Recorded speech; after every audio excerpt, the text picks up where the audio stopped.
ಚಿಕ್ಕನಾಯಕನಹಳ್ಳಿಯಲ್ಲಿ ವಾಲ್ಮೀಕಿ ಜಯಂತಿ ಆಚರಣೆ.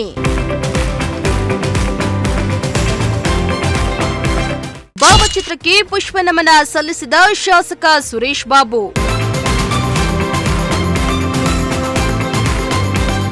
ಇಂದು ದೇಶಾದ್ಯಂತ ಮಹರ್ಷಿ ವಾಲ್ಮೀಕಿ ಜಯಂತಿಯನ್ನ ಸಂಭ್ರಮಾಚರಣೆಯಿಂದ ಆಚರಿಸ್ತಾ ಇದ್ದು, ಇತ್ತ ಚಿಕ್ಕನಾಯಕನಹಳ್ಳಿ ತಾಲೂಕು ಕಚೇರಿ ಆವರಣದಲ್ಲಿ ಮಹರ್ಷಿ ವಾಲ್ಮೀಕಿ ಜಯಂತಿಯನ್ನ ಭಕ್ತಿ ಭಾವದಿಂದ ಸಂಭ್ರಮಾಚರಣೆಯೊಂದಿಗೆ ವಾಲ್ಮೀಕಿ ಅವರ ಭಾವಚಿತ್ರಕ್ಕೆ ಪುಷ್ಪಾರ್ಚನೆಯನ್ನ ಸಲ್ಲಿಸುವ ಮೂಲಕ ಆಚರಿಸಲಾಯಿತು.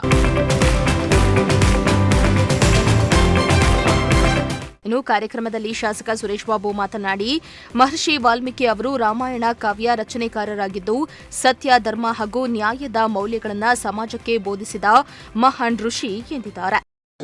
ಕೂಡ ಇದ್ದಿದ್ದರಿಂದಲೇ ನಾವು ಲೋಕ ಕಲ್ಯಾಣ ಆಗಲಿಕ್ಕೆ ಸಾಧ್ಯ ಆಯಿತು ಅಂತ ಇದನ್ನೆಲ್ಲ ನೋಡಿ ಬಸವಣ್ಣವರು ಅನುಭವ ಮಂಟಪ ಮಾಡಿ ಎಲ್ಲ ಜನಾಂಗದವರು ಒಂದಾಗಿರ್ಬೇಕು. ಬಸವಣ್ಣವರು ಬ್ರಾಹ್ಮಣರ ಹುಟ್ಟಿದ್ರು ಕೂಡ ಅವರೆಲ್ಲರೂ ಕೂಡ ಲಿಂಗವಂತರು ಅಂದರೆ ಶುದ್ಧವಂತರಾಗಿರ್ಬೇಕು, ಮನಸ್ಸು ಶುದ್ಧವಾಗಿರ್ಬೇಕು ಅಂತ ಯಾರನ್ನ ಎಲ್ಲರನ್ನು ಒಡ್ಡರ ಸಿದ್ದರಾಮ ಈ ಥರ ಎಲ್ಲರನ್ನೂ ಸೇರಿಸ್ಕೊಂಡು ಒಂದು ಅನುಭವ ಮಂಟಪ ಮಾಡಿ ಎಲ್ಲ ಜಾತಿಯವರು ಕೂಡ ಒಟ್ಟಾಗಿರಬೇಕು ಅಂತಕ್ಕಂಥ ಒಂದು ಪರಿಕಲ್ಪನೆಯಿಂದ ಅವರಿವತ್ತು ಸಮಾಜ ಒಂದು ಒಳ್ಳೆ ಹಾದಿನಲ್ಲಿ ಹೋಗಬೇಕು, ಎಲ್ಲರೂ ಕೂಡ ಮೇಲು ಕೀಳು ಅಂತಕ್ಕಂಥ ಭೇದ ಭಾವ ಬೇಡ ಅಂತಕ್ಕಂಥದ್ದನ್ನ ಸೃಷ್ಟಿ ಮಾಡಿದ್ರು. ನಂತರ ವಾಲ್ಮೀಕಿಯವರು ಇರ್ಬೋದು, ಕನಕದಾಸರು ಇರ್ಬೋದು, ಇನ್ನು ಹಲವಾರು ಜನ ಮಹರ್ಷಿಗಳು ಎಲ್ಲರೂ ನಮ್ಮ ಸಮಾಜವನ್ನು ತಿದ್ದಂಥದ್ದು, ರಾಮಾಯಣವನ್ನು ಗ್ರಂಥವನ್ನು ಬರೆದು ಅದರ ಮುಖಾಂತರ ಇವತ್ತು ಸಮಾಜ ಒಂದು ಒಳ್ಳೆಯ ರೀತಿಯಲ್ಲಿ ಹೋಗಲಿಕ್ಕೆ ಮಹರ್ಷಿ ವಾಲ್ಮೀಕಿಯವರು ಸಾಕಷ್ಟು ಪರಿಶ್ರಮ ಇದೆ ಅಂತಕ್ಕಂಥದ್ದು ಕೂಡ ನಾವು ಈ ಸಂದರ್ಭದಲ್ಲಿ ಸ್ಮರಿಸ್ಕೋಬೇಕಾಗ್ತದೆ.